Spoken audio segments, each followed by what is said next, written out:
Hello guys! Magluluto naman tayo ngayon ng curry rice. Ang mga kailangan is carrots, white onion, yung curry na black, real, and then butter, lean pork, yung tin, and potato. Okay, let's start. Okay, naglagay na ako ng mantika.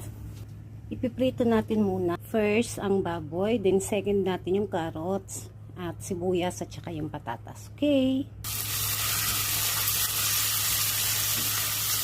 Okay, sibuyas, carrots, okay, patatas. Sut lang natin siya. Okay, after nang maigis, lagyan na natin siya ng tubig. Yan, nalagyan na ng tubig at pakukuluan natin siya ng 15 to 20 minutes. Okay, after 15 minutes, ilalagay na natin yung curry. Pag nailagay na yung curry, lagi nyo siyang hahaluin kasi dumidikit na siya sa ilalim pag inilagay nyo yung curry. Okay.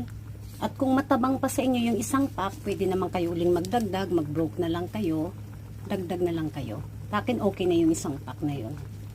Pag natunaw na yung curry, hintayin natin siya ng mga 10 minutes. Ayan, luto na yung ating curry. 10 minutes na. Pwede nyo nang patayin pero ako hindi pa kasi lalagyan ko pa siya ng butter. Ako lang ba naglalagay ng butter? Mas masarap kasi siya pag may butter or margarine. Yan, haluin na natin siya. May butter na siya. Yan na yung curry. Japanese curry. Yan, tinikman ko na siya. Iba talaga pag nilagay nyo ng butter. Okay, happy lunch. Ito na yung dinner namin tonight.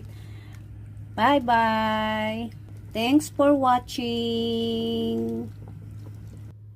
Ito na yung ating curry rice. Kain po tayo. Kain po. Thanks for watching. Bye!